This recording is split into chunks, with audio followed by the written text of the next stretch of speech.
Assalamualaikum warahmatullahi wabarakatuh. Nama saya Sarifatu Diana, NIM saya 28920 548. Saya dari Prodi Manajemen Bisnis, Fakultas Ekonomi. Saya dari Universitas Pancasakti Kampus A. Saya ingin membawakan materi yang saya bawakan yang berjudul Keseimbangan Pasar. Dalam mengenal dunia market yang ada, hubungan antara penjual dan pembeli sangat erat kaitannya dengan produk atau barang yang ada. Seorang seller akan menawarkan produk sesuai stok yang ada kepada buyer, dan buyer akan membeli produk dengan harga yang sesuai. Maka terjadilah keseimbangan yang terjadi pada pasar atau disebut juga dengan ceteris paribus. Bagaimana proses yang terjadi pada keseimbangan pasar? 1. Penjualan menyediakan barang sesuai. Tugas penjual adalah menyediakan barang disesuaikan oleh permintaan yang ada pada pembeli. Jika barang yang disediakan terlalu banyak, sementara itu tingkat pembeli buyer menurun, maka akan terjadi ketidakseimbangan, bahkan akan berpengaruh pada harga pasar yang ada. 2. Stok barang sesuai penawaran pembeli. Dalam mendapatkan kesepakatan harga, maka pembeli akan melakukan penawaran kepada penjual yang sesuai dengan dibutuhkan. Jika kedua belah pihak menyetujui adanya kesepakatan harga yang ditentukan, maka harga tersebut yang disebut dengan harga keseimbangan. 3. Keseimbangan permintaan dan tingkat ketersediaan.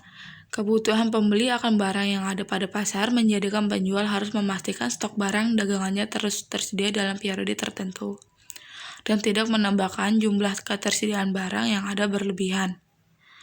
Maka saat pembeli melakukan permintaan terhadap barang tersebut dengan tidak merubah jumlah permintaan, terjadilah keseimbangan. 4. Adanya kesamaan jumlah antara stok produsen dan permintaan konsumen. Pada tingkat persamaan yang efektif, produsen akan menjual barangnya dengan stok yang ada. Setiap harinya produsen tidak akan menambah jumlah stok barang. Sementara itu, konsumen pun melakukan permintaan barang sesuai dengan jumlah seperti biasanya. Jika hal ini terjadi secara terus-menerus, artinya keseimbangan pada pasar sedang berlangsung. Penentuan harga dalam bentuknya yang paling sederhana, interaksi konstan antara pembeli dan penjual memungkinkan harga muncul seiring waktu. Seringkali untuk menghargai proses ini karena harga sebagian besar barang yang diproduksi ditentukan oleh penjual. Pembeli bisa menerima harga atau tidak melakukan pembelian. Dengan cara ini, secara kolektif, pembeli memiliki pengaruh terhadap harga pasar. Akhirnya, harga ditentukan yang memungkinkan pertukaran terjadi. Penjual yang rasional akan mengambil langkah ini lebih jauh dan mengumpulkan informasi pasar sebanyak mungkin dalam upaya untuk menetapkan harga yang mencapai jumlah penjualan tertentu pada awalnya. Agar pasar berfungsi, arus informasi yang efektif antara pembeli dan penjual sangat penting. Menentukan keseimbangan pasar melalui harga.